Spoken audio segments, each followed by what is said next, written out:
지금 되고.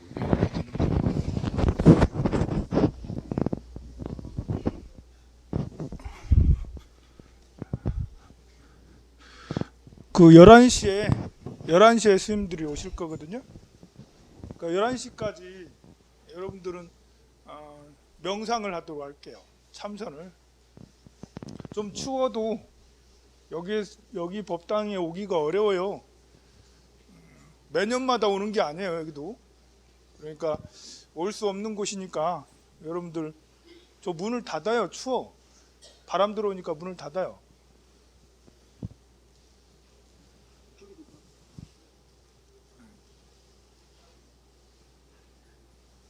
저쪽 문도 닫으세요. 거기 문 닫아주세요. 문.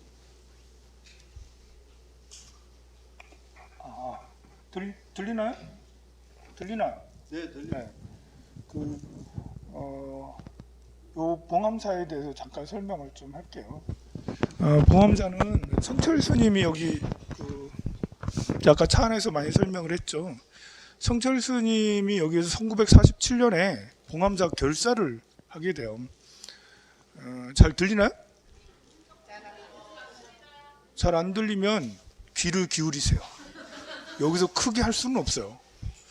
성철 스님이 여기에서 1947년 20, 30명의 스님들하고 같이 전국에 내노라는 스님들을 다 초청해서 여기서 수행을 하게 돼요. 청담 스님도 자연 스님도, 향곡 스님은 저 원래 원래 묘관음산에 계셨는데 전화해가지고 여기 안 오면 가서 불 질러버리겠다 해가지고 불 질러버리겠다고 협박해서 향곡 스님 데리고 와가지고 향곡 스님도 여기서 정진을 하게 돼요. 당대 대선지식들이죠. 여기에서 스님들이 공주 규약을 만들어서 한 열 몇 가지 청규를 만들어서 수행을 하게 되는데요. 얼마나 이제 서술 10%인지 성철 스님하고 향곡 스님은 둘 다 성깔들이 대단했거든요. 그래 이제 한 번씩 이렇게 종을 땡땡땡땡 치면 이제 다 모이라는 거예요. 스님들이 종 치면 다 큰 방에서 이렇게 모이면 그 스님들 앞에서 성철 스님이 뭐라 하면서 일러 봐라 라고 이렇게 일르라고 그래. 뭘 일러? 무엇을 이루겠어? 밀고 하라는 게 아니에요. 일러 보라가 하라 해서 못 이루면 이제 멱살 잡고 뭐 계곡물로 계곡에다 쳐박고 막 이랬는데요. 그 중에 이제 향곡 스님과 일화가 있어요. 한거 결제 날이었어요. 그때 대중 앞에서 향곡 스님한테 성철 스님이 죽은 사람을 확실하게 죽어야 진짜 산 사람을 알게 되고 산 사람을 확실하게 죽여야 그래야 산 사람을 알 수 있다. 죽은 사람을 알 수 있다. 그게 무슨 뜻인고? 일러라 이렇게 했더니 향곡 스님이 여러분들 무슨 말인지 알겠어요? 죽은 사람을 확실히 죽여야지 산 사람을 알게 되고 산 사람을 확실히 살려야지 죽은 사람을 알게 된다. 일러봐요. 뭐예요?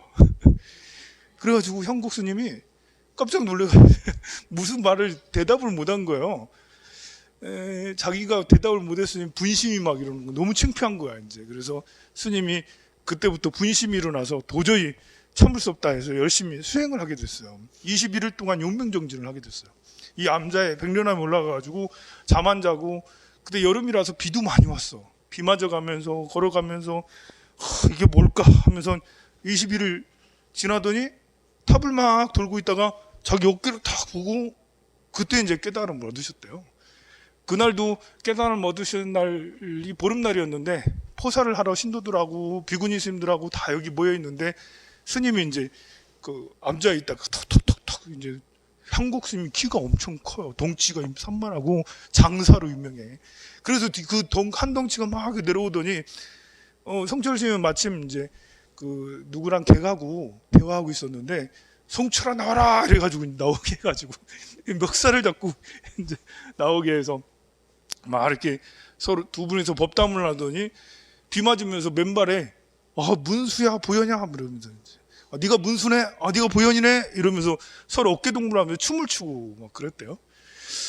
그러더니 갑자기 성철 스님이 들어오긴 들어와야 되는데 어떻게 들어오지? 들어오긴 들어와야 되는데 어떻게 들어?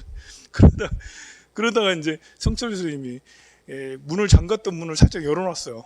그래도 이제 현국 스님이 대문을 팍 치니까 열리는 거야. 그때 성철 스님이 뭐 했냐면 옆에 이제 돌팍이 큰 거 하나 있었어요. 바위 같은 돌을 훅 들어가지고 현국 스님 문 열고 들어오자마자 던져버린 거예요. 그러니까 현국 스님이 갑자기 바위를 맞아가지고 팍 뒤로 내팽개졌어.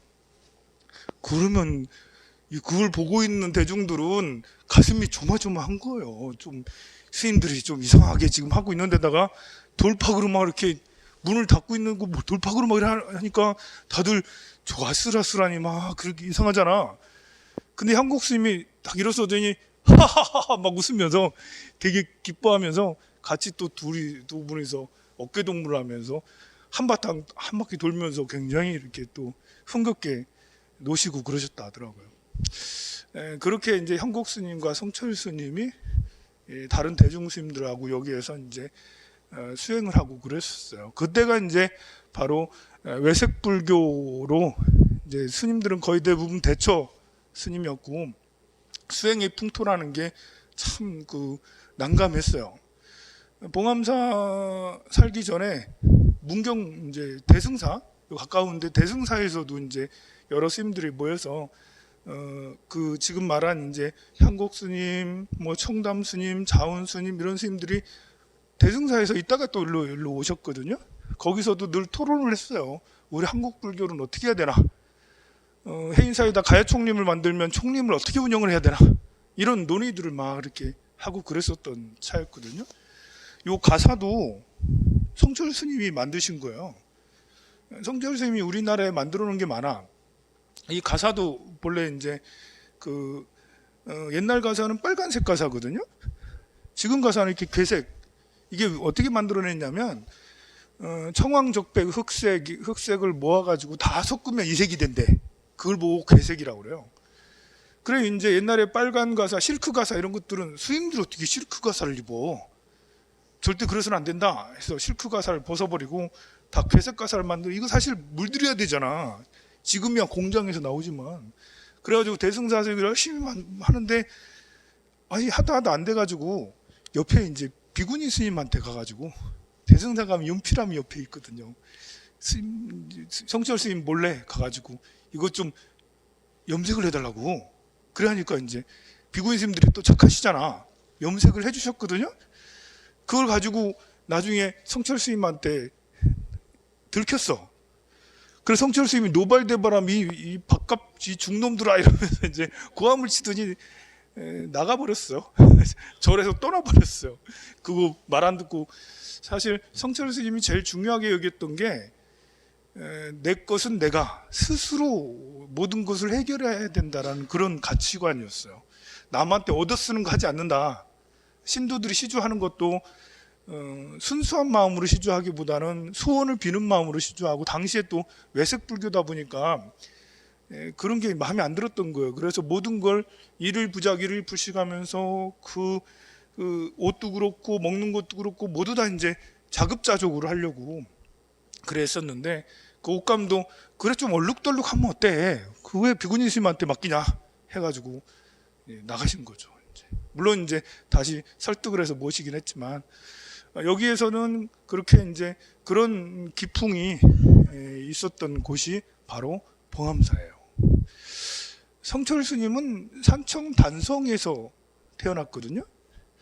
여러분들이 산청에서 저 위에 대전간 고속도로 가다 보면 단성 IC가 있어요. 거기서 내려서 조금만 가면 거배사라고 있는데, 본래 이 성철 스님은 뼈대에 있는 가문 출신이에요. 남명조식이라고 옛날 황희정승하고 쌍벽을 이루는 학자가 있었는데, 남명조식이 산청에 내려가서 제자들을 키우는 사림학의 대부였거든요. 그 일대 가문, 그 일대 사람들에게 유학을 이제 이렇게 그럼 잘생겼대, 더 잘생겼대, 선풍 도굴이셨다고 그래요. 성철 스님 잘생겼어요. 제가 한 번씩 사람들한테 얘기 듣기를 성철 스님 닮았다고 얘기를 들어요. 한 번씩 진짜로 그 말 들어요. 성철 스님 닮았다고. 근데 성철 스님 엄청 잘생겼어요. 안 믿네 다들. 그래 이제 그 유학자 집안이었는데 성철 스님이 뭐 어렸을 때부터 몸이 안 좋았어요. 5살 때 몸은 안 좋은데 머리는 천재야. 그래서 어렸을 때 천자문 뭐 이제 이런 것들을 다 떼고 5살 때 백일장 가가지고 한시를 지어가지고 상을 탈 정도로 5살이 그랬대 세상에. 그런데 진주 중학교에는 떨어졌어. 아니 그렇게 천재인데 왜 떨어져? 떨어진 이유가 뭐냐면요, 체력장에서 떨어진 거예요. 몸이 안 좋아가지고 달리기 이런 걸 잘 못하는 거예요. 떨어진 스님은 이렇게 그냥 학문보다는 좀 신비로운 학문을 굉장히 좋아했어요.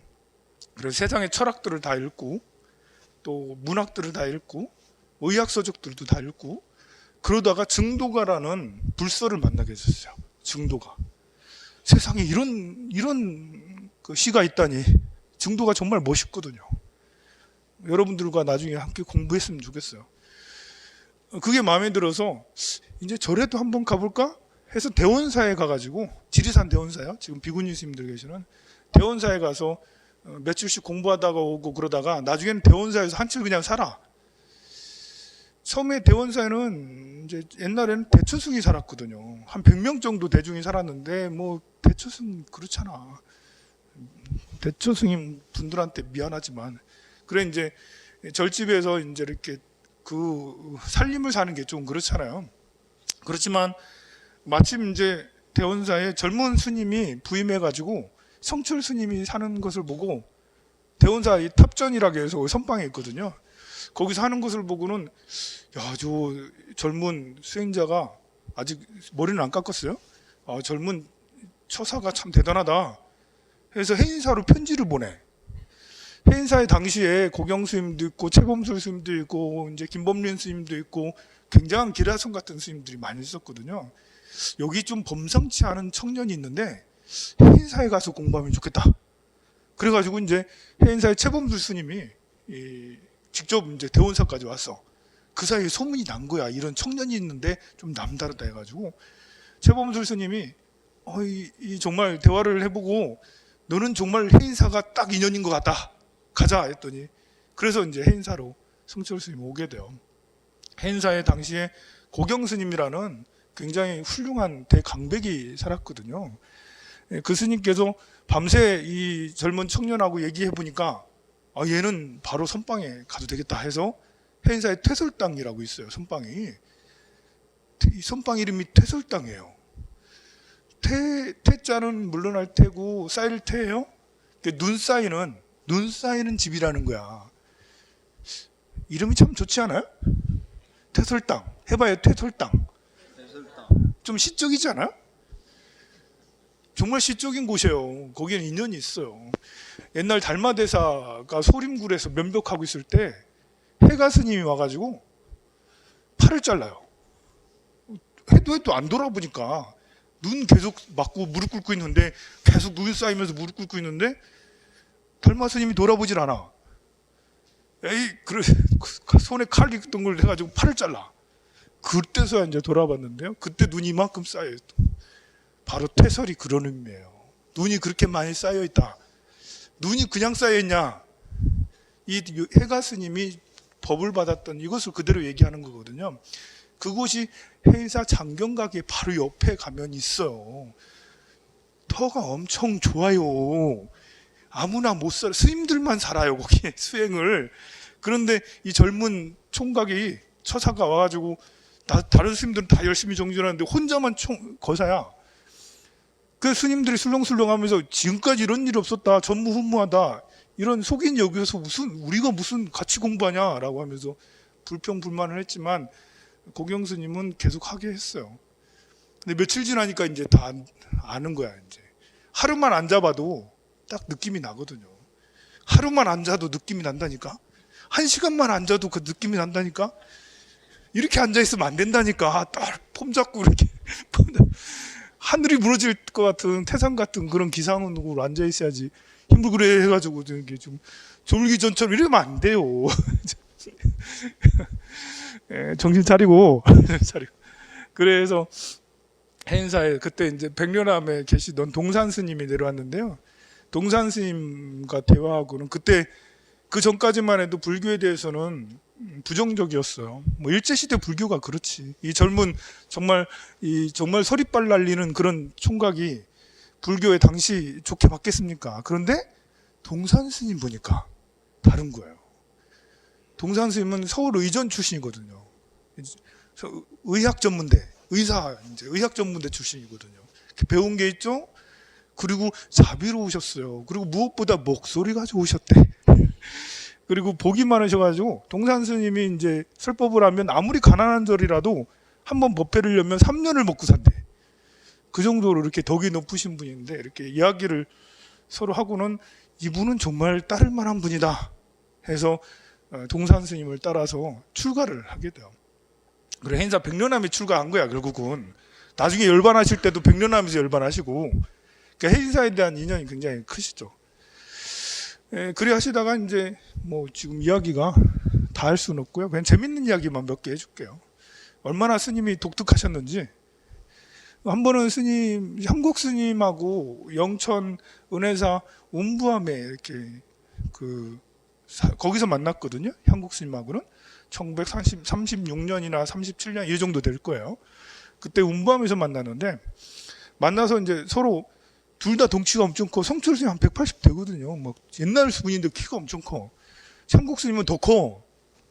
한국 스님하고 이제 이렇게 대화를 서로 의기투합이 됐어요. 그래서 포행도 자주 가고 서로 절친이 됐는데 한 날은 잣나무 숲을 거니면서 잣나무가 많이 달렸네? 이러면서 저 잣나무 우리 닦아? 그래 한국 스님한테 성철 스님이 저 나무 올라갈 수 있지?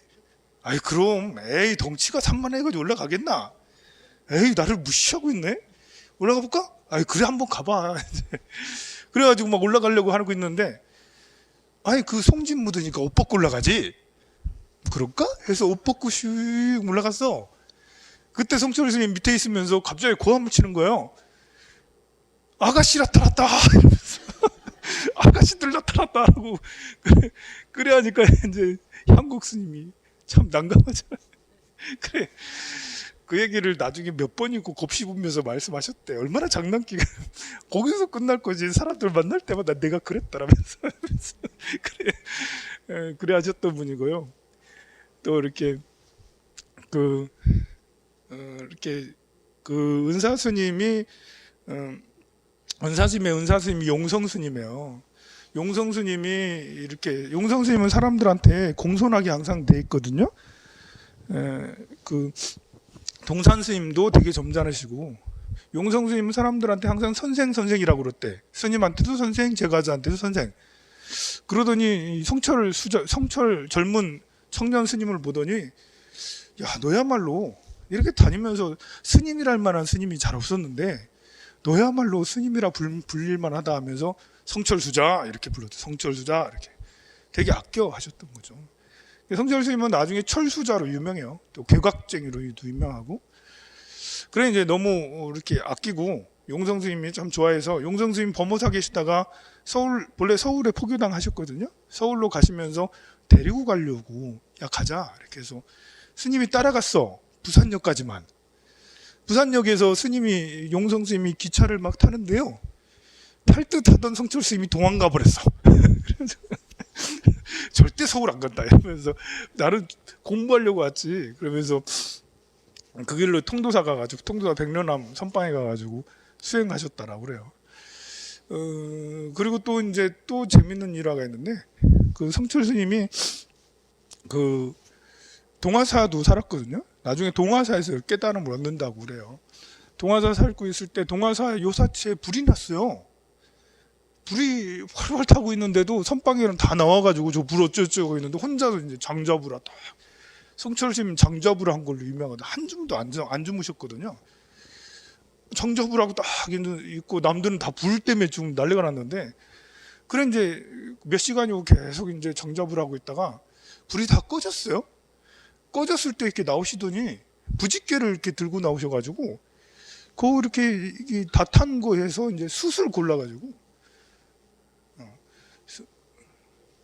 스님들이 오신. 나중에 얘기할게요. 네. 그만하고.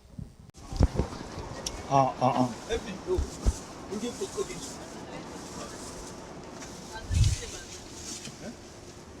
같대나? 잘 나오는데 스님. 여기가 응. 여기 꺼지면 안 돼요. 네. 네. 반갑습니다. 네. 김밥을 먹는데 끼었어. 혹시 까만 게 나오더라도 이해해 주세요. 볼륨을 좀 높여주세요. 볼륨을 좀. 볼륨 좀 올려주십시오. 우리가 어디 가는지는 다 알죠? 네. 간단하게 이제 우리가 가는 곳을 소개해 드릴게요. 우리가 가는 곳으로는 이제 뭘로 유명하냐? 일단은 구산 선문으로 유명해요. 잘 들리나요? 내가 말하기가 굉장히 힘든 것 같아서 구산 선문으로 유명하고요. 그리고 이제 도량조끼로도 유명해요. 거기 가면 이제 우리가 이제 오늘 가야 될 곳, 봉암사에서 봐야 될 곳 이런 게 이제 뷰 포인트 찍어야 될 곳이 있어요. 먼저 이제 산이 이렇게 큰 바위로 통바위로 이렇게 돼 있어요. 이 산은 우리나라 백두산의 전기가 쭉 이어져서 저 설악산으로 태백산으로 이렇게 내려오다가 이쪽으로 이제 희양산으로 그리고 속리산으로 그리고 덕유산으로 지리산까지 이어지는 그 우리나라의 중추되는 그런 곳이에요. 그런데 거기가 신기하게 큰 바위가 딱 있고 그 밑에 터가 아주 좋은 곳에 자리 잡고 있어요. 명나라 이여송이라는 장군이 우리나라 임진왜란 때 왔었어요. 임진왜란 때 구원을 요청했죠, 명나라에. 그때 온 장수가 적장이라고 해야 되나? 어쨌든 이여송이 왔어요. 명나라가 이제 와서 도와주긴 했지만 어쨌든 도와준 건지 안 도와준 건지 좀 애매했어요. 외놈들을 물리치고 쫓아 보내긴 했어요. 근데 7년이란 세월이 걸렸잖아요. 뭐 그 임진왜란 얘기하면 억울한 게 많고 답답한 게 많은데 이 이여송이라는 사람이 우리나라의 전기를 끊었으면 좋겠다 해서 선택한 장소가 바로 희양산이에요. 희양산에 와가지고 희양산 그 위에 절벽 밑에 가면 나도 보지는 않았지만 이야기로 듣기로는 거기에 칼로 큰 바위를 다섯 조각이나 쭉쭉 내가지고 칼자국이 있더라고 그래요. 그걸 끊으려고. 왜 끊냐? 여기를 끊어야지 이 조선이 나라가 망한다, 나라가 흥하지 않는다, 이런 생각을 했다라고 그래요. 그러니 이게 우리 명나라가 이렇게 명나라가 보낸 장수 맞아? 우리가 구원병을 요청했는데 또 그 말은 여기 희양산의 전기가 굉장히 좋다라는 것이기도 하고요. 그리고 그렇게 해도 결국은 뭐 외놈들을 물리쳤잖아, 보냈잖아요, 고향으로. 그리고 또 이제 우리가 가야 될 곳이 또 마애불이 있어요. 마애불. 거 가면 법당은 당연히 참배를 해야 되고, 법당 옆에 지증대사의 탑비, 적주 탑비가 옆에 있어요. 그래서 뭐 문화재에 관심이 많은지는 모르겠지만 이 도량을 만든, 봉암사를 만든 스님이 지증대사거든요. 신라시대 헌강왕 5년 879년에 부세기에 이제 만든 사찰이에요, 지증대사가. 그래서 대웅전이 있고, 대웅전이 또 108평이에요. 108평. 엄청 커. 이렇게 산골짜기 이렇게 큰 아닌데. 그래 이제 지증대사가 지은 사찰인데요. 108평이나 되는 엄청 큰 대웅전이 있어요. 거기서 이제 기도도 잠깐 할 거예요. 그리고 이제 그 아까 말한 이제 마애불이 좀 걸어서 좀 가야 돼. 걷는데 한 5분에서 10분 정도. 나는 도저히 걷는 걸 못하겠다. 그럴 사람이면 버스도 못 탔어요. 거기 버스 탈 수 있을 정도면 거기 다 갈 수 있어요. 겁먹지 말고요. 가파르거나 그러지 않고 우리가 이제 거기를 걸으면서 우리가 이제 그 일주문을 지나서 이제 이렇게 걷겠지만 많이 걷진 않아요. 근데 이런 걸 생각을 해야 돼요. 이 땅이 어느 땅인가를 우리가 생각을 해야 돼요. 여러분들 집이 아니라고요. 여기는 대한민국을 지켜낸 땅이에요. 이곳이. 우리 한국 불교라는 것은 호국 불교잖아요. 삼국이 통일이 되게 된 것도, 신라가 나라가 국력이 강해지게 된 것도 불교를 받아들이고 불교를 많이 유포시키고, 우리 이제 법흥왕이 2차 돈의 순교로 인해서 불교를 공인했잖아. 그리고 이제 진흥왕이 황룡사를 만들고, 진흥왕하고 법흥왕은 나중에 출가를 하게 돼요. 이 왕은 죽지 않고 죽기 전에 미리 왕을 내놨어. 후배에게 왕위를 선양을 하고 본인은 절에 갔어. 절에 가서 출가했어. 그래서 절에 스님이 됐어. 그러니 그 후대의 왕들도 저절로 불교를 믿을 수밖에 없겠죠. 불교를 믿으면서 이렇게 불교라는 사상은 지금도 선진 사상이에요. 지금도 불교는 진보적인 사상이에요. 불교는 지성을 굉장히 중요하게 여겨요. 모든 생명을 동등하게 여기고 생명 존중을 가장 철칙으로 여기잖아요. 그거 하나면 사실 끝나. 생명 존중이 가장 중요하잖아. 사람과 사람과의 존중, 또 사람과 동물과의 존중, 사람과 땅과 나무와의 존중, 사람과 하늘과 물과의 존중. 우리는 하늘이 중요해, 사람이 중요해. 강아지가 중요해, 사람이 중요해. 나무가 중요해, 사람이 중요해. 무엇이 더 중요한 게 아니라 그냥 다 중요해.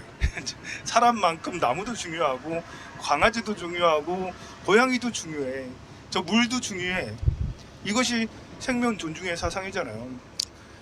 그런 이제 그 고차원적인 불교가 국교로 이제 정해지면서 그뿐만 아니라 도덕성도 중요하게 여기잖아요. 거짓말 안 하기, 또 외간 남자 여자 탐하지 않기, 그리고 또 욕심내지 않기, 뭐 이런 거 있잖아요.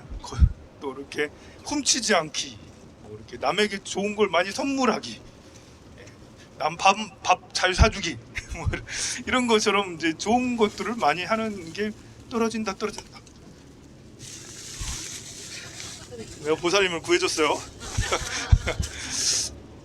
그런 이제 그런 것이 국교가 되면서 이제 신라가 고강해졌고, 또 백제도 역시 이 불교를 받아들이면서 고강해졌어요. 그리고 이제 우리가 가는 봉암사가 9세기 후반에 만들어졌다잖아요. 그때는 신라가 다 죽어가던 때예요. 신라가 이제 통일신라 말기가 되면 한 20년에 왕이 15명이나 바뀔 정도로, 그냥 자고 일어나면 왕이 바뀌고, 자고 일어나면 왕이 바뀌고, 또 그렇게 왕권은 약한데도 세금은 많이 거들라 하고, 그러니까 지방 호족들의 세력이 강해지고 지방에 이제 밀란이 자꾸 일어나던 때가 이제 9세기 정도였어요. 그러다가 이제 밀란의 끝판왕이 이제 왕건하고 궁예하고 견훤하고 나타난 그런 밀란들이 다 이제 견훤하고 궁예가 다 잠재우고 이제 후삼국 시대가 된 것은 바로 봉암사가 창건하고 나서 한 10년, 20년이 지나고 나서 한 10년 정도 지났을 때 견훤하고 궁예들이 나타나게 돼요. 그만큼 신라가 이제 혼탁할 때 스님들은 새로운 선불교를, 그 전까지만 해도 교학 위주의 불교였는데 새로운 참선하고 부처님 법대로 살자, 깨달음을 위해서 살자 하는 그런 불교가 일어나게 되는데요. 개혁적 불교를 할 수가 있어요. 그것이 구산선문이라고 해요. 전국에 9군데 중요한 곳이 참선하는 도량이 신라 말에서 고려 초기에 형성이 돼요. 우리에게 가까운 곳은 어딜까? 이제 뭐 봉암사 말고 창원 복림사지가 있고요. 또 가까운 곳이 잘 없네, 그러고 보니까.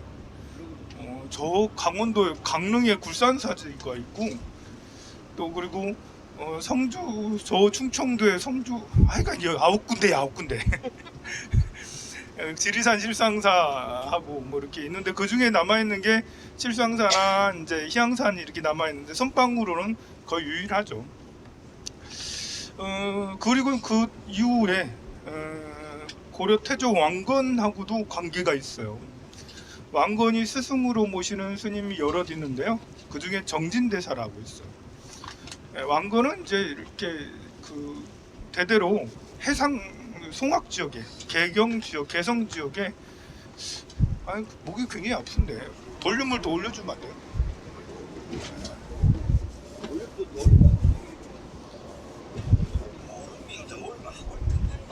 많이 올려주세요. 아유 발이 올리더라고. 믹소리 나는 거 봐서. 정말 듣기가 괜찮아요? 나만 아픈 건가? 네. 조금 더 커지긴 했죠, 그죠? 네. 그래 이제 그 왕건은 해상 세력이거든요. 개경이 이제 개경에 거주하면서 지방의 호족인데 개경으로부터 이제 근데 해상 세력 하면 생각나는 사람 있지 않아요? 장보고. 그렇죠. 장보고는 왕건보다 일찍 활동했어요. 장보고는 9세기 중반쯤에 뭐 840년, 50년 이런 때 활동한 거고요. 왕건은 900년이 넘어서 918년에 나라를 세운 거지. 901년에 궁예가 이제 나라를 세웠고요. 몇 년 지나서 왕건이 쿠데타 일으켜가지고 됐잖아. 그러니까 이 장보고는 해상 세력이 굉장히 강해서 그 이렇게 서해안 일대를 마치 우리 집 앞마당처럼 다녔던 장보고는 이 해상 그 항해술이 굉장히 뛰어났던 것 같아요. 저 베트남 이런 지역까지 또 일본 이쪽하고 이제 중국 이쪽 산동반도 이쪽 지역하고 다 주름 잡던 해상 왕국이었는데요. 장보고가 이제 몰락하고 끝난 게 아니라 그 세력이 아무래도 이 송악 지역에 왕건 대대로 이제 이렇게 부자였거든요. 금수저하고 왕건은 궁예하고 견훤은 이제 흑수저지만 왕건은 이제 금수저 지방 대대로 이제 해상 세력으로 유명했으니까요. 이런 그 왕건도 스님들을 굉장히 존경하고 법문을 자주 요청하고 있는데요. 해인사에 이제 희랑 스님을 모시고 희랑 스님에게 법문을 자주 듣고 희랑 스님은 해인사 스님들을 모아가지고 왕건을 돕기도 하고 막 그랬어요. 견훤도 역시 이제 불교를 사랑해서 스승이 이제 화엄사의 해관 스님을 스승으로 삼아서 이렇게 했는데 견훤이 나중에 지잖아. 견훤이 지면서 해관 스님은 별로 안 유명하고 해인사 희랑 스님은 아직도 이제 해인사 가면 희랑대라고 이렇게 있고 막 그렇습니다. 그런 태조 왕건은 역시 이제 정진대사를 스승으로 모시고 왕건의 아들 광종 때까지 이렇게 정진대사가 그 고려 시대 국사로 계셨는데요. 그런 왕건 그런 정진대사가 여기에 봉암사 와가지고 봉암사 와 보니까 이렇게 갑자기 그 지나가다가 어떤 신인이 나타나가지고 어디를 가느냐 막 따져 물어. 좀 이상하네. 그래서 이제 여기가 이제 너희 도량이다 해가지고 봉암사를 가보니까 당시 폐허가 됐었대요. 그곳을 다시 이제 정진대사가 새로 지었고 그 나중에 그리고 이제 한 조선 초기에 유명했던 스님이 함어득통 스님이에요. 그리고 함어 스님의 스승은 무학대사고 무학대사 하면 생각나는 게 있죠. 돼지 눈에는 돼지, 부처 눈에는 부처 이런 이제 명언을 남기신 분이 무학대사예요. 그리고 이제 함어 스님은 잘 모르겠지만 신미대사 이야기는 이제 또 들어봤을 거야. 전혀 몰랐는데 근래에 알게 됐죠. 한글 창제 세종대왕 나오면서 세종대왕이 과연 한글 창제를 혼자 다 했냐? 아무리 천재라 해도 혼자 하긴 어렵다. 연구진이 있기 마련. 아니 노벨상을 탔으면 혼자 노벨상을 타는 거 맞아. 그렇지만 혼자 연구했겠냐고. 연구진이 같이 있는 거지. 마치 한글도 그래요. 집현전은 한글이 반포되고 나서 창제 원리를 기록을 했고 초기에는 집현전하고 같이 했지는 않았던 것 같아요. 안평대군하고 수양대군하고 또 정종하고 이렇게 이제 왕자들을 시켜가지고 한글 창제를 같이 한 것 같은데요. 그때 이제 신미대사가 그 한글 창제를 하면서 서로 돕고 했던 조력자였던 것이 분명한 것 같아요. 근데 왜 스님들 이야기는 싹 빠졌냐? 역사 속에 다 기록이 삭제, 의도적으로 이제 뭐 창제할 때부터 이제 하도 반발이 심하니까 창제할 때부터 그랬고 그 이후에도 스님들이라는 이런 얘기를 전혀 넣질 않았어요. 사록에는 전혀 넣을 수가 없었어요. 유생들이 다 장악했으니까요. 이런저런 여러 가지 추측으로 이제 그냥 마음으로 심증이죠. 증거라는 게 뚜렷한 게 사실은 없어요. 심증으로 신미대사가 한글 창제하는데 많이 도왔을 것이다. 그런 신미대사의 스승이 바로 한모득동 스님인데요. 한모득동 스님이 봉암사에서 말년을 보내면서 금강경 오가해를 집필을 완성을 했다라고 그래요. 그 이후로 또 중요한 게 있는데요. 오늘 이렇게 가는 이유 중에 하나예요. 나중에 이제 성철 스님이 1947년쯤에 봉암사에 와서 여러 스님들하고 같이 결사를 하게 돼요. 그때는 이제 불교가 외색 불교라고 해서 참 불교가 이게 불교인지 뭐 이제 대처 식육이 마음대로 있었던 데 일본 불교잖아요. 일본 불교가 오면서 절에서 스님들이 육식을 하게 되고요. 절에서 이렇게 같이 남녀가 살게 됐어요. 그 법당이 있고 저 밑 조금만 내려가면은 마을집이 있고 거기에 기저귀들이 막 널려져 있고 이렇게 애기 울음소리가 막 나고 이게 살림집인지 절인지 할 만큼 그게 일본에서 넘어온 불교가 된 거예요. 그래서 성철 스님이 이제 그런 외색 불교에 대한 거부감에 우리 불교가 너무 탁해졌다 해서 이제 봉암사 결사를 하게 되는데요. 성철 스님이 우리 이 불교 문화를 바꾼 게 많아요. 원래 이 일제시대 때 스님들은 까만 옷을 입었다고 그러거든. 일본 스님들이 까만 옷을 입어요. 지금처럼 회색이 아니고 우리가 회색을 입어야지 왜 까만 옷을 왜 입어? 그래가지고 까만 옷 입기도 했고요.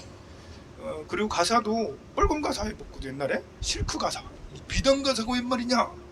스님들이 무슨 비단 가사냐? 비단 가사 어떻게 만드나? 누에로 만드나? 별로 이렇게 친환경적이지 않아. 생명하고 관계가 있어. 스님들이 무슨 비단 가사냐? 이렇게 해서 가사도 이제 비단 가사를 못 읽게 하고 색깔도 무슨 붉은색이냐? 이렇게 해서 청황족백을 서로 섞어서 괴색을 만들어내서 부처님 당시의 가사는 괴색이다 해가지고 괴색 옷을 먹물을 들여가지고 괴색 가사를 입게 했어요. 그리고 장삼도 너무 이상하게 일제식이다. 그래서 그 보조 진울국사 송광사에 있는 보조 진울국사의 가사가 송광사에 남아 있었거든요. 그걸 보고는 이렇게 우리가 가사를 만들자. 옛날 고려시대 때 스님들처럼 그렇게 해서 가사를 장삼도 지금의 장삼도 성철 스님이 만든 거예요. 그리고 전에는 신도들하고 스님들하고 같이 맞절을 했어요. 성철 스님이 계시면서 이게 무슨 맞절이냐? 우리가 신도들한테 의지해서 살면 안 된다. 성철 스님은 이제 은사 스님이 동산 스님인데 동산 스님한테 큰 실망을 한 적이 있어. 법모사에 계실 때인데 동산 스님이 그 어떤 큰 신도가 화주를 많이 한 아주 대보살이 온다고 그런 대보살이 왔대요. 절에 법모사에. 그리고 이제 동산 큰 스님이잖아. 큰 스님이 이제 이렇게 밥상을 차려가지고 갖다 드리더래. 그래가지고 성철 스님이 따져 물었대. 스님 뭐 하시는 겁니까? 이게 우리가 지금 이렇게 해야 됩니까? 큰 스님이 그렇게 신도한테 밥상을 차려가지고 직접 드려야 됩니까? 했더니 그래 네가 주지를 해봐라. 네가 주지를 해보면 그런 소리 안 할 거다 이러면서 그래 살리면 살려면 어쩔 수 없다 이래 해가지고 당시에는 일제시대는 이게 먹을 게 없어가지고 선빵을 하는 것도 주지들이 선빵도 열을 나가면 밥을 해줄 수 있어야지 열잖아요. 열었다가도 문 닫는 선방이 많은데 먹을 게 없어가지고 문 닫는 선방이 많았어요. 그래 이제 동산 스님은 굉장히 겸손하신 분이거든요. 본래 그 의학 전문대 의대 출신이에요. 용성 스님 제자신데요. 어쨌든 그런 꼴을 못 보는 게 또 성철 스님이에요. 그래가지고 스님들은 신도들한테 의지해서 뭘 생활을 의지하면 안 된다라고 해서 스스로 생필품은 본인이 알아서 하라고 그렇게 강조했던 분이 또 성철 스님이기도 해요. 그래서 맞절을 하던 그런 풍속에서 벗어나서 삼배를 또 시키도록 했어요. 신도들은 무조건 스님들한테 삼배를 해야 된다. 뭐 틀린 건 아니고 본래 맞는 건데 이제 당시에는 이제 불교 분위기가 많이 자존감이 많이 이제 내려져 있으니까요. 그리고 3000배를 시킨 것도 성철 스님이에요. 108배를 시킨 것도 성철 스님이에요. 또 우리가 예불하는 것도 옛날에는 이제 이렇게 그 범패라고 해서 북하고 꽹가리하고 뭐 퉁소하고 막 이렇게 이제 정말 드라마틱하게 연부를 해서 제를 지내면 동네가 들썩들썩하게 제를 지내고 했거든요. 그런데 우리가 그러려고 출가했냐? 우리는 수행하려고 도 닦으려고 깨우치려고 출가하지 않았냐? 해서 그런 의식들을 모두 다 없애고 제를 지내면 그냥 금강경독송 해주고 반야심경독송 해주고 그 의식도 확 줄여버렸어요. 그렇게 해서 지금의 이제 한국 불교 의례도 성철 스님의 영향이 굉장히 많이 커요. 그것이 이제 바로 봉암사 결사와 또 관계가 있어요. 당시 이 47년부터 50년까지 봉암사 결사를 했는데 그때 거기서 모였던 스님들이 한 30명 정도 되거든요. 거기서 한 10명 이상이 종종이 4명이 나오고 총무원장이 7명인가 8명 이렇게 총무원장이 나왔어요. 다 큰 스님 되셨죠. 거기서 공부한 스님은. 그래서 한국 불교의 분위기를 주도하게 됐어요. 사실 이제 여러분들한테 우리 불교는 스님들이 이렇게 하는 거 보면 이제 실망스러운 게 많이 있어요. 그래 이제 절에 기도하러 왔는데 수행하러 왔는데 오히려 스님들 보고 신심 떨어지는 경우가 적지가 않아요. 불교가 많이 썩었다 뭐 이런 말도 많이 하고 타락했다 뭐 이렇게 한 번씩 뉴스에 나오는 그런 것들을 보면 정말 부끄러운 것들이 적지가 않은데요. 지금 이 순간을 놓고 보면 부끄러운 게 참 많아요. 하지만 이게 우리 한국 불교는 한국의 역사랑 함께하는 거라고 저는 생각을 해요. 기독교나 이런 것들은 이제 들어온 지 얼마 안 돼서 우리 역사랑 함께하는 것이 아닌 것 같고, 한국 불교가 흥하면, 한국 불교가 청정하면 대한민국이 청정해지고 맑아지고, 한국 불교가 탁하면 대한민국이 탁하다.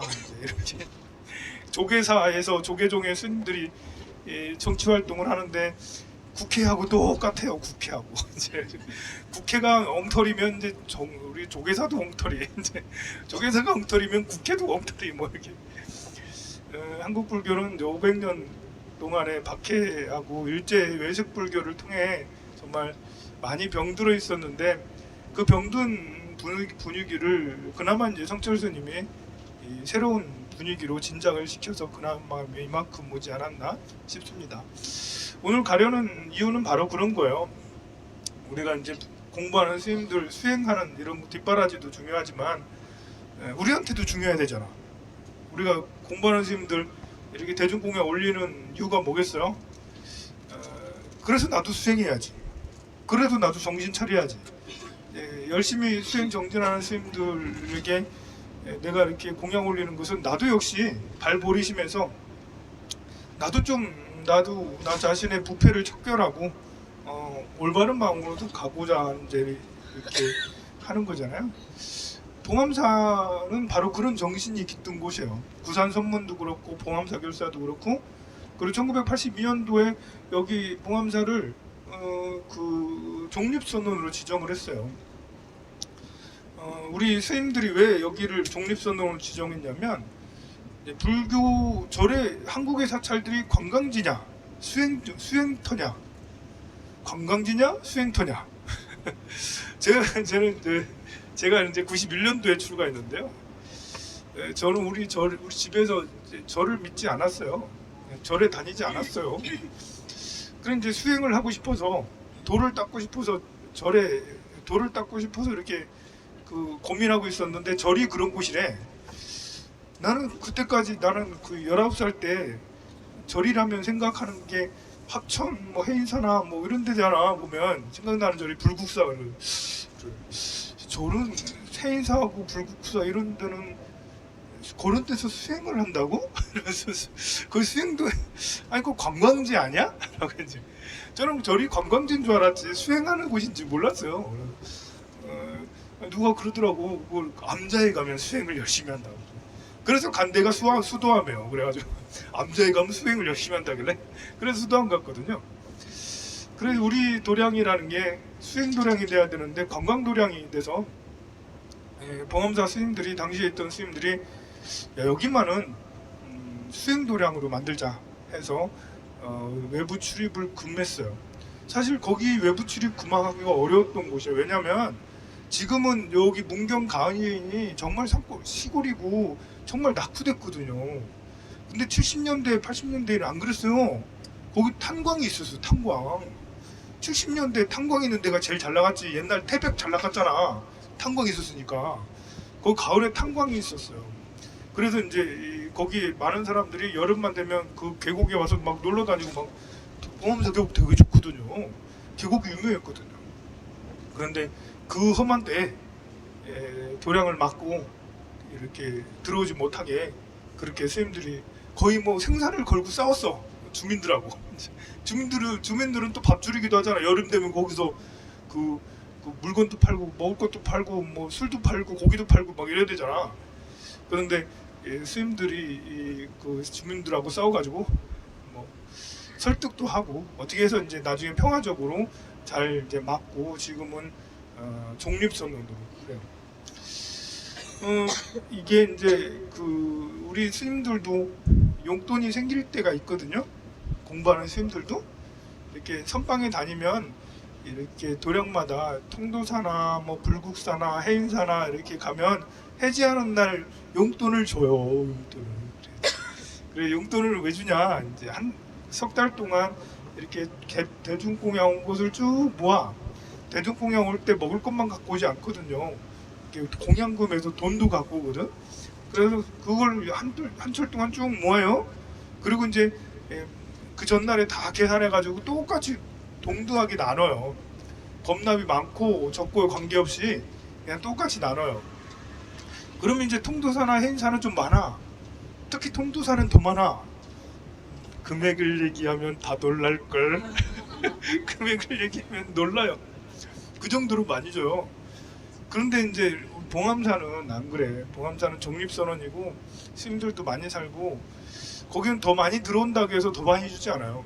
저도 90년대에 살았는데 96년도에 살았어요. 거기에서 그때는 석 달 지나고 나면 50만 원 줬나 30만 원 줬나 50만 원 이제 여비하라고 그거 가지고 6개월 동안 난 살아야죠. 그때는 뭐 그것도 부족하지 않았어요. 그때 뭐 딴 데 쓸 게 뭐 있나 차비밖에 더 있나 뭐. 그래 지금도 이제 이렇게 그 100만 원인가 이렇게 많이 주진 않아요. 근데 다른 그러니까 또 이렇게 절에도 스님들도 이제 자본주의가 되면서 스님들도 돈 많이 주는 그런 선방이 인기가 많고 돈은 안 주는 데는 별로 인기가 없어요. 뭐 나 같아도 그러겠다 그죠? 돈 많이 이왕에 가서 공부하는데 다 하고 나면 용돈 많이 주면 더 좋잖아. 그런데 거기는 이제 그런 거 관계없이 나는 수행하러 왔지. 뭐 용돈이 뭐 중요해? 필요 없어. 하면서 수행만 하러 온 스님들이 모여 있는 곳이에요.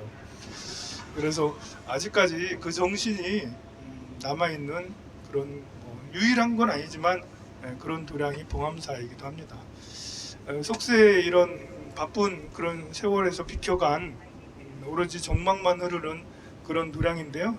우리도 이런 때 내 마음속에 부패, 내 마음속에 이렇게 부정된 거, 잘못된 이런 것들을 걷어버리고 맑은 정신으로 수행하는 스님들처럼 나 자신을 개혁하고자 이렇게 봉암사에 가는 거라고 저는 생각을 해요. 우리가 이제 봉암사 도량을 한 발짝 한 발짝 밟을 텐데요. 여기에서 수많은 도인들이 이제 봉암사는 그런 이야기가 있어요. 도량이 터가 너무 세서 거기에 살려면 아무나 살 수 없다. 도인이 살든가, 도인이 아니면 도적이 살든가, 도적 아니면 도인밖에 살 수 없는 곳이다 라는 데가 봉암사예요. 이제 그 8세기, 9세기 이후로 지금까지 천여년 동안 계속 얼마나 많은 수행자가 거쳐갔는지 거기서 지금까지도 수행을 하고 있는데요. 우리가 한 발짝 한 발짝 뗄 때마다 이곳이 진정 나 자신을 찾아 떠난 수행자들이 모여 치열하게 정진했던 그런 곳이 아니던가 하면서 나 자신도 치열하게 정진해야겠다라는 그런 마음을 가지면서 순례에 임하시면 좋겠습니다. 아까 기도하다 말았는데 나머지 기도를 또 열심히 하도록 할게요. 성불하세요.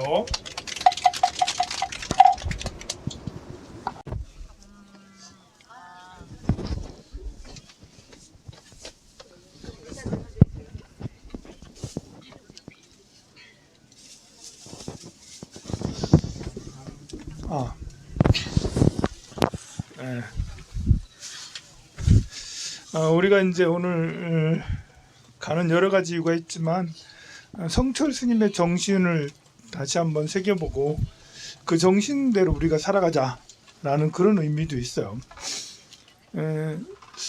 우리 사람들에게 중요한 것은 몸이 중요해요, 마음이 중요해요? 진짜로 그럴 생각이요? 그럼 돈이 중요해요, 마음이 중요해요? 그 돈은 어떻게 해서 생기는 거죠? 돈은 마음으로 만드는 게 더 비싸게 더 많이 생길까요? 몸으로 만드는 게 더 많이 생길까요? 몸으로 뛰는데 일당은 얼마 되지 않아요. 근데 마음으로 잘 뛰면 뭐 투자를 잘하든 아니면 뭐 이렇게 책을 잘 쓰든 아니면 뭐 이렇게 정책을 잘 피든 이렇게 마음을 잘 쓰면 비용이 가치가 몸으로 하는 것보다 훨씬 더 뛰어날 수가 있죠. 그러니까 자본이라는 것도 결국은 이 마음을 어떻게 쓰느냐에 따라서 자본이 막 엄청나게 커질 수도 있고 아니면 마이너스가 날 수도 있죠. 국가가 이렇게 발전하는 것도 또 개인이 발전하는 것도 사실 몸 건강한 것이 중요하지만 더 중요한 것은 마음이 더 중요하죠. 성철 스님이 이렇게 봉암사 가가지고 뭘 했냐면 그 산신각을 다 때려 부쉈어요. 그리고 죄 지내는 의식들을 다 없앴어요. 죄를 안 지낸 건 아니고요. 아까 말한 대로 이렇게 뭐 이렇게 그 징을 치고 꽹과리를 치고 북을 치고 이렇게 나팔을 불고 이런 것들을 안 하고 연불도 이런 거 안 하고 그냥 금강경 독송해드리고 능엄주 독송해드리고 반야심경 독송해드리고 그 정도로 길게 막 3시간, 4시간, 10시간씩 안 하고 자 그랬는데 그러면 절이 망할까요? 성할까요? 네. 그래가지고 처음에는 제주내로 왔다가 그 제자들이 막 욕을 하고 다른 데로 가버렸어요. 근데 스님들이 연불은 그렇게 안 했지만 뭐 길게는 안 했지만 사는 모습이 어땠어요? 사는 모습이 거기에 공주 규약이라고 있어요. 우리 청규를 만들었어요. 이렇게 청규를 만들어서 이렇게 살자라고 했고요. 그 중에는 남에게 의지하지 않는다 해서 하루에 2시간씩 이상씩 노동을 해야 됐고요.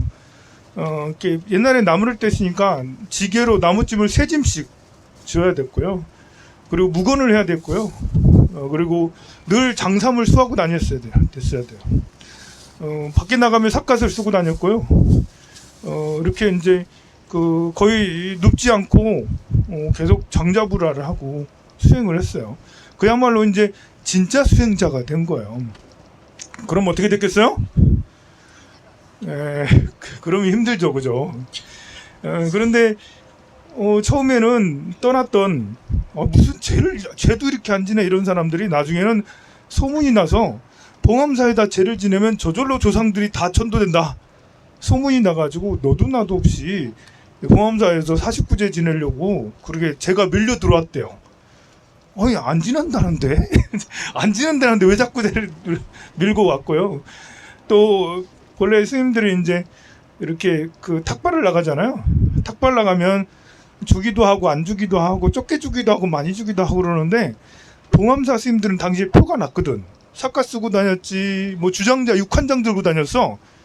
이게 이제 수행자의 정신이라고 삿갓하고 육환장하고 회색옷하고 딱 이렇게 이게 이제 장삼을 입고 막 이렇게 다니고 그러면 그냥 다니면 멋있는데 비 올 때 이러면 참 그 비 맞은 중이 뭐 참 그렇습니다 그게. 그래 이제 표시가 나는 거예요. 봉암사에 스님들이 수행을 잘한다는 소문이 쫙 퍼졌을 때 그래서 봉암사 스님들이 가면 이제 쌀을 있는 대로 다 꺼내주는 거예요. 그래서 스님들이 나갔다가 올 때 허리가 빠져가지고 돌아와요. 너무 많이 들고 오니까. 네. 그래서 이제 그 봐요. 우리가 이 경제라는 게 이렇게 열심히 스님들이 그 연부를 열심히 하는 것은 좀 목도 이제 아프고 막 이렇게 신도를 위해서 49제를 지극정성한다고 이렇게 하는 것도 좋은 방법이지만 더 좋은 것은 스님이 스님다워야지. 스님이 수행자로서의 수행자다운 모습에 사람들이 더 감동하고 보시도 더 많이 하는 거예요. 그러니까 정신이 살아있으면 가치가 이제 무한대로 확대될 수가 있죠. 우리 대한불교 조계종이 뭐 이렇게 좋은 장단점이 있고 하지만 이렇게 그 수행자적인 이런 그 풍토가 이렇게 그 지금처럼 서슬퍼렇게 그렇게 만들어 놓으신 분이 바로 성철스님이에요. 우리도 마찬가지예요. 우리도 살아가는데 가장 중요한 게 몸 건강도 중요하겠지만 몸이 건강하려면 마음이 건강해야 돼요. 마음이 건강하려면 부처님의 가르침을 따라야겠죠. 성철스님이 당시에 우리 이제 그 조계종의 어떤 풍토, 잘못된 풍토를 뜯어고치고 개혁을 했죠. 우리도 우리 자신에게 개혁을 해야 될 필요가 있어요. 성철스님은 수도팔계라는 것도 만들었거든요. 이제 스스로 만들어서 사람들한테 강조를 했고요. 저도 이렇게 스님께서 지은 수도팔계를 자복 밑에 항상 넣어놓고 읽어보고 그래 이렇게 살아야지 했는데 이 수도팔계가 뭐냐면 절속은 이제 속된 것을 이제 끊어버린다라는 거죠. 속된 게 뭐가 속된 게요? 속된 게 뭐 있어? 화내는 게 속된 거죠. 화내는 사람처럼 더러운 사람 없어. 화내는 사람처럼 못난 사람 없어요. 얼마나 마음이 조그만하면 화를 내겠어요. 우리. 야만심이 높고 내 뜻이 받아들이지 않고 남한테 이렇게 무시받고 이런 걸로 화내잖아. 분노를 일으키잖아요. 그만큼 속이 좁아서 화를 내는 거예요. 이렇게 속된 거죠. 이제. 시기 질투를 하는 것도 속된 거죠. 시기 질투는 나쁜 게 아니에요. 시기심이 나보다 잘하는 거, 나보다 잘생긴 사람 있으면 시기심 나잖아. 나보다 돈 많은 사람 있으면, 나보다 강의를 잘하는 사람 있으면 기분 나빠 나도. 그런데 그거는 내색하는 거 아니죠? 나보다 돈 많은 사람은 나보다 잘생기고 예쁘고 뭐 나보다 젊고 이런 거에 대해서는 그냥 얼굴은 항상 예쁘게 그냥 미소를 지으면서 그렇구나 하고 속으로는 이제 두고 봐라 이러면서 이제 내가 너보다 더 잘해야지 이러면서 내가 너보다 더 잘나야지 이러면서 스스로의 지혜를 위해서 갈고 닦고 더 나은 사람이 돼야 되죠. 그러니까 시기 질투가 나쁜 건 아니에요. 근데 시기 질투를 어떻게 표현하느냐에 따라서 화를 내고 짜증을 내고 옆에 있는 그 사람을 막 누르려고 하고 이렇게 하는 건 대단히 이제 속된 거죠. 그래서 절속을 아주 강조를 하셨어요. 그 다음에 희생을 강조하셨어요. 희생을 해야 된다. 이게 이제 우리 이렇게 마음의 본성을 깨닫게 하려면 이렇게 마음 저 깊은 곳에 내면을 이끌어내야 되는데, 그러려면 희생심이 꼭 필요해요. 희생이라는 게 뭔지 알잖아요. 그 남들은 가만 앉아 있는데 혼자서 열심히 뭐 공약관에 뭘 한다든지 청소를 한다든지 뭐 정리를 한다든지 이제 뭐 이렇게 몸을 아끼지 않고 이렇게 남보다 먼저 뭔가를 하는 것이 희생이잖아요. 그러면서 희생을 하면서 다른 사람 욕하지 않고, 다른 사람은 놀고 먹든지 나는 내 할 일을 하고 다른 사람들을 행복했으면 좋겠다라는 마음으로 그들을 행복하게 하고, 그게 내 몸이 끊어져라 그렇게 하는 것이 희생이잖아. 그리고 또 천대를 중요시 여겼어요. 천대 받아야 된다. 수행자는 천대를 받아야 된대. 천대 받아야 돼. 존중받는 것은 마약과 같아. 여러분들이 나를 굉장히 존중해 주시던데요. 나를 병들게 하는 거예요, 전부 다. 별로 좋은 거 아니에요. 이렇게 수행자는 자고로 천대를 받아야 된다고. 우리가 탁발을 하는 여러 가지 이유가 있는데, 탁발을 하면서 정말 천대도 많이 받거든요. 근데 안 해봐서 잘 모르겠지만 탁발을 안 해봤어요, 부끄럽게. 천대를 통해서 이제 나 자신의 진짜 마음과 대면할 수 있어요. 여러분들이 내게 칭찬하면 진짜 마음과 대면하지 않고요, 나를 화나게 만들면 진짜 마음이 막 나타나죠. 아, 이게 내 마음이구나 라는 것을 금방 충격적으로 받아. 이게 나였어? 이러면서 그래서 천대를 받아야지 수행이 제대로 될 수가 있어요. 그리고 무엇보다 하심을 강조했어요. 하심, 희생, 천대, 이제 뭐 정진 열심히 노력하고 하는 것들은 당연한 거고요. 뭐 올바른 생각을 갖는 것도 당연하고, 그런데 특히 강조한 게 그렇게 희생하고 이제 이렇게 하심하고 천대받고 이런 거에 대해서 강조를 많이 하셨어요. 근데 그게 전부 다 가만 보면 우리가 일상생활 속에서 반대잖아. 여러분들은 천대받는 거 정말 싫어하고, 희생하는 거 진짜 싫어하고, 그리고 하심보다는 남보다 잘나기를 바라고, 다 거꾸로잖아요. 그러니까 중생이죠.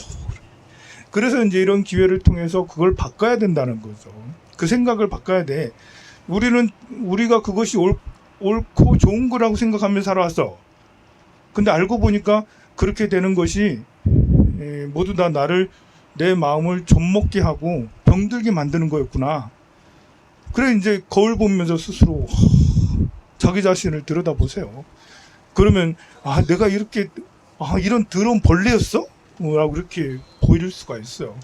그런데 내가 천대당하고 천대를 좋아하고 절속을 좋아하고 희생을 좋아하고 그 다음에 하심을 좋아하고 열심히 고행을 하고, 고행도 중요하게 여기셨어요. 고행을 하고 수행을 위한 고행이에요. 제가 여러분들 보고 이제 이렇게 사경을 하라고 막 권했거든요. 그 눈이 아파서 못하겠다. 어깨가 아파서 못하겠다.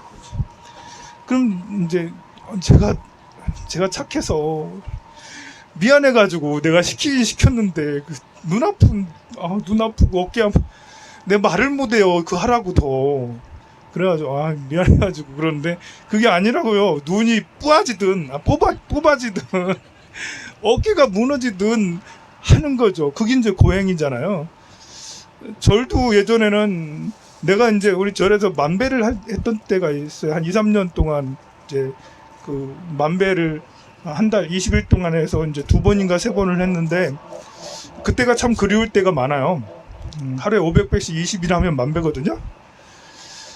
다시 또 시도하고 싶은데 이렇게 그때는 법당 가득하게 구절이었어요. 구절에서도 법당 가득하게 사람들이 모여가지고 절을 500배씩 20일 동안 계속 했는데, 지금 한다 하면 누가 와서 하겠나 이러면서 그래 절 시키는 것도 내가 못 시켜요. 여러분들 보고 다리 아프다는데 뭐 연골 수술했다는데 뭐 어떻게 그래 책상도 절에 그 법당에 갖다 놓고 했는데요. 그러다 보니까 이제 정상적인 사람도 안 하는 거예요. 아니 아픈 사람이야, 이제 무릎 연골이 어쩌고 이런 사람이야 그럴 수 있지만, 좀 성한 사람은 좀 하자고. 성한 사람.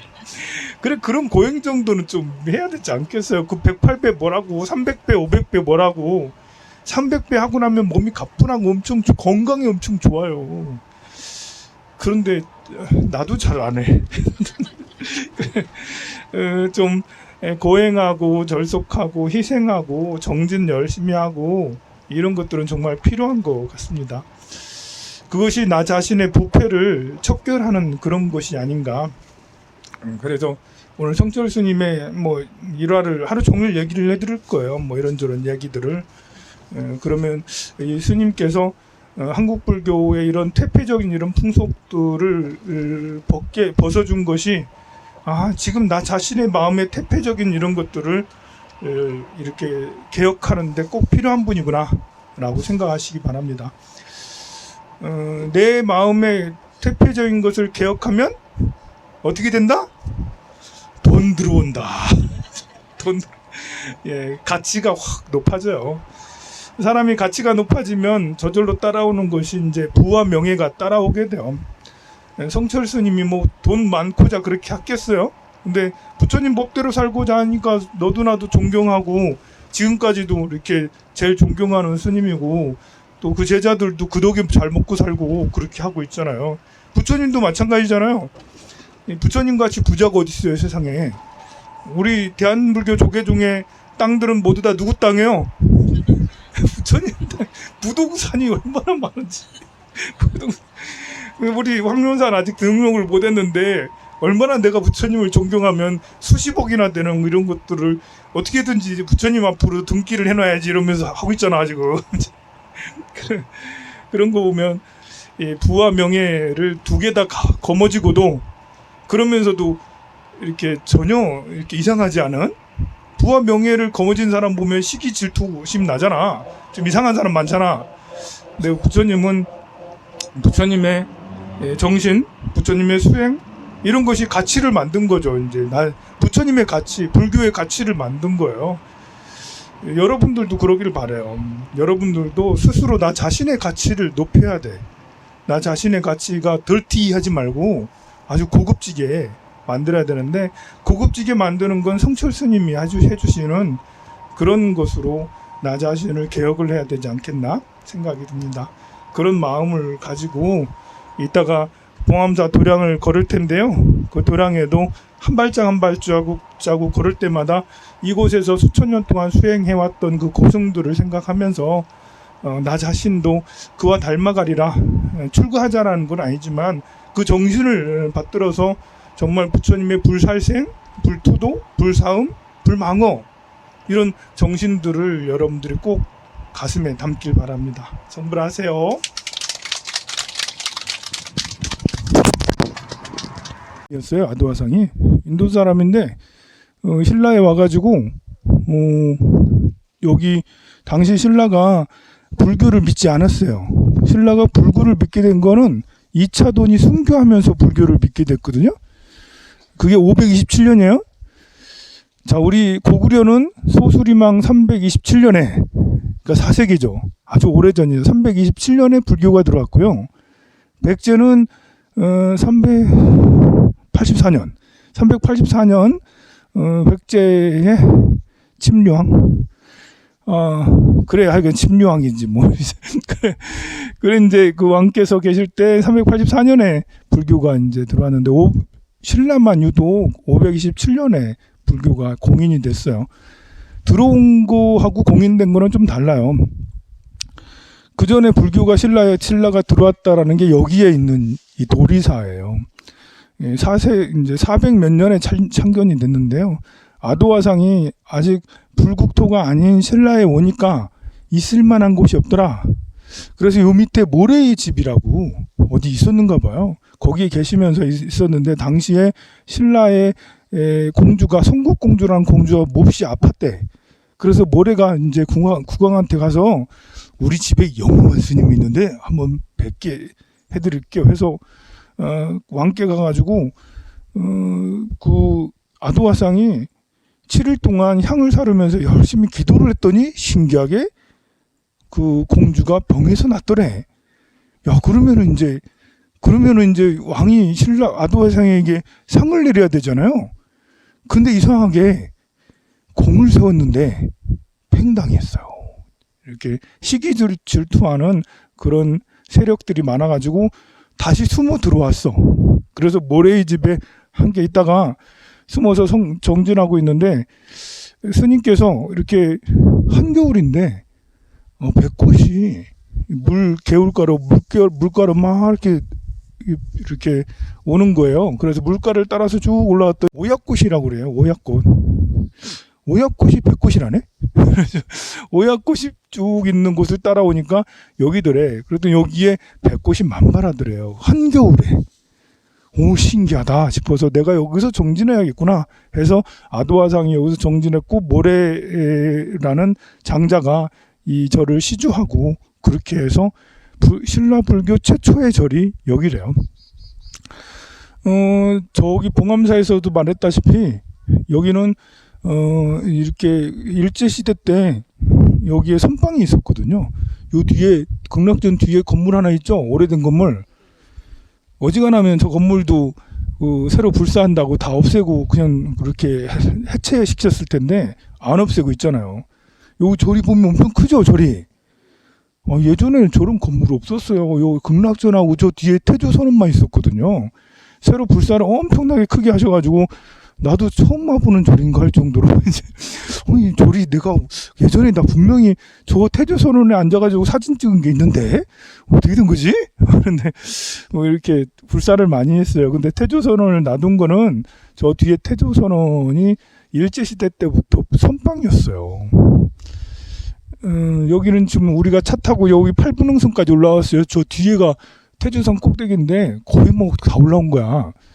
옛날부터 이렇게 경상도 쪽에 큰 절 말고 이렇게 조그만한 절들 중에 수행하기 가장 좋은 절 제1도리사, 제2성전함, 제3 도성함, 제4 수도함.